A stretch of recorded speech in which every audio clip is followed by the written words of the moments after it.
Hi and welcome to my channel. My name is Rosica and this is the Midnight Reader.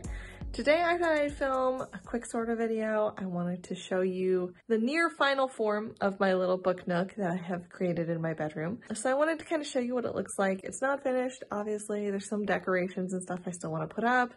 There's things like some cushions and pillows that are actually still in storage. And I just have no idea where all the knickknacks I have, put away currently are. They're in a box. And I will find that box eventually, but currently they are in a box. Time for the reveal. All right.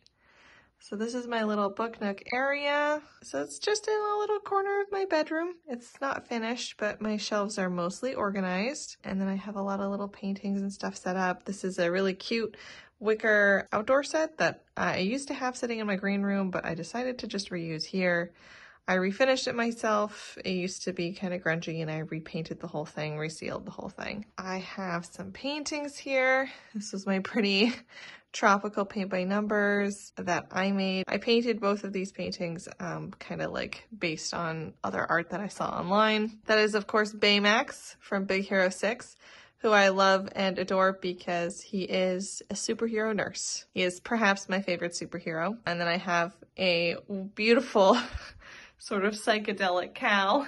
Because fun fact about me, I love cows. I don't feel like that has come up enough in our conversation so far. Got a little snake plant chilling. I may wind up putting a different plant there. Top shelf, I've got some nonfiction, which goes into comedy and religion, and then philosophy. Second shelf is all my pretty little classics. I've got my cute little pothos right here, kind of, overshadowing the Bronte. And these are all the classics that I kept from my most recent purge. Third shelf, we have fiction. I do go by alphabet. I have in the past done like colored shelves, which was fun, but I could never find anything. So it's by author and series. Third shelf, I have most of my TBRs sitting here, and then this is kind of miscellaneous fiction that has carried down from the prior shelf, and then that's a return that I need to get back. Fourth shelf is kind of like all my YA childhood youth, and the same goes down for fifth shelf. It's all the books of my childhood and college years, and they're all organized by author. And that's it. That's my little bookshelf. I don't know how people make their bookshelf tours last so long, probably because they have giant bookshelves, but that's it, folks. That's just me talking about my shelf. Oh, there is actually more cow-related art. This one was done by my mom, which is why it's less psychedelic and a little more soothing. But isn't that a happy cow? Happy cow by a river. And this is what it looks like on camera. So this is my colorful little book nook, and it's where I'm probably going to be shooting most of my videos. And today, as a reward for watching me do my very small shelf tour, I thought I would crank out a tag real quick. Yay, tags. We all love tags. Everybody loves tags because we basic, okay? No one tagged me in this. No, it's fine. Becky at Teacup the Storyteller, who you should check out if you're not following her, because what are you doing with your life? She's amazing. Becky at Teacup the Storyteller did a tag called the Bougie Book Tag. The Bougie Book Tag was originally created by abookolive, whose channel and video I will link below. And I felt like giving a shelf tour is kind of inherently bougie, so I thought I'd crank it out real quick. I watched her video a couple days ago during my lunch break. I have prepped no answers for this, so this is the hashtag unscripted Rosica. Question 1, what is your average monthly budget for books? $0. That one is pretty easy. I am currently on a buying ban of things that are not like food. In an effort to kind of like manage our finances, I kind of put us on a buying ban. So I have some fun money that is like gifts from holidays and stuff like that. And that's pretty much what my fun money budget is. I don't spend more than that. So my average budget for books is $0, which means I get pretty much all my books from the library or as gifts, little free libraries. And I also subscribe to like the Tor newsletter, and I can get like a free ebook like every month to a couple of months. And I've gotten a couple free books that way. I'm a library girl. My monthly budget is $0. That doesn't mean that I don't buy books because I obviously have some fun money, but the monthly budget, it's $0. Question 2, what's the most you've ever spent in a bookstore?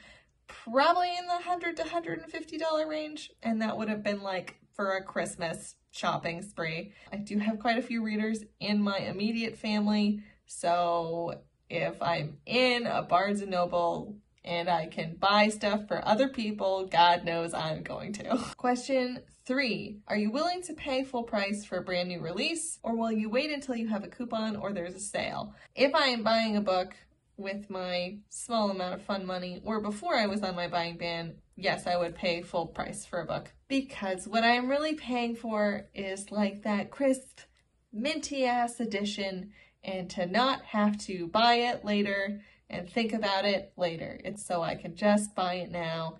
And yes, I would buy a book at full price. Do I love a sale? Yes, your girl loves a sale. Your girl loves a coupon. Your girl loves a buy one, get one free.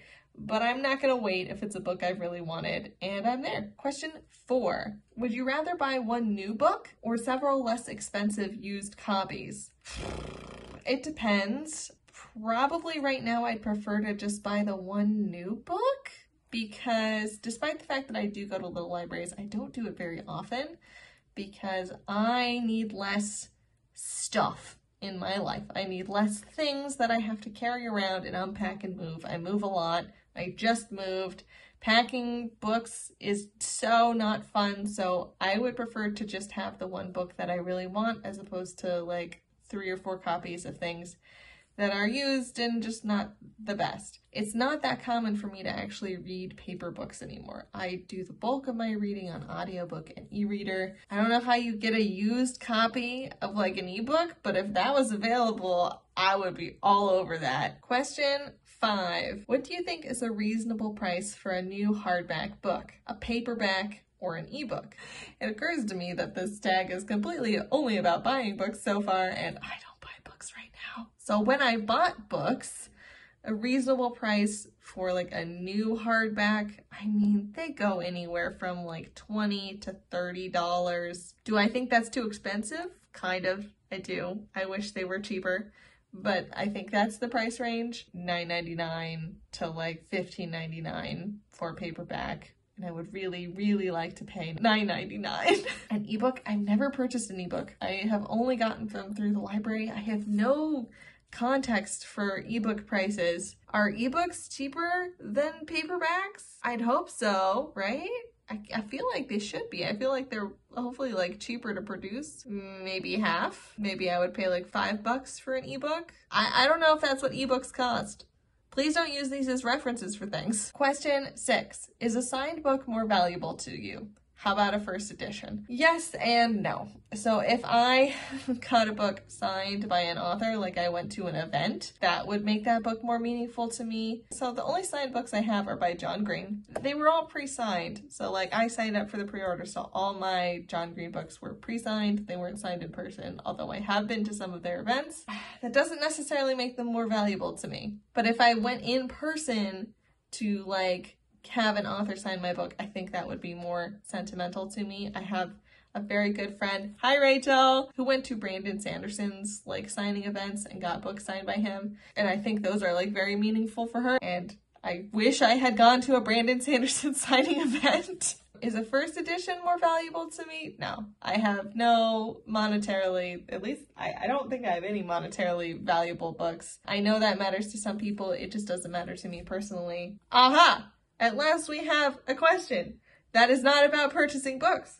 What is your most valuable book? Sentimental or actual value? Ooh, I gotta get up. Hold on. What is my most sentimental book? All right, my most sentimental book is like, it's a comic book. One of Gary Larson, who's a cartoonist. This is one of his books, and it's the Far Side books. So this is Valley of the Far Side. This is definitely a sentimental, like emotionally sentimental book for me. So the Far Side comics were something like everybody in my family enjoyed. I definitely stole this one from my dad. Hi, Dad.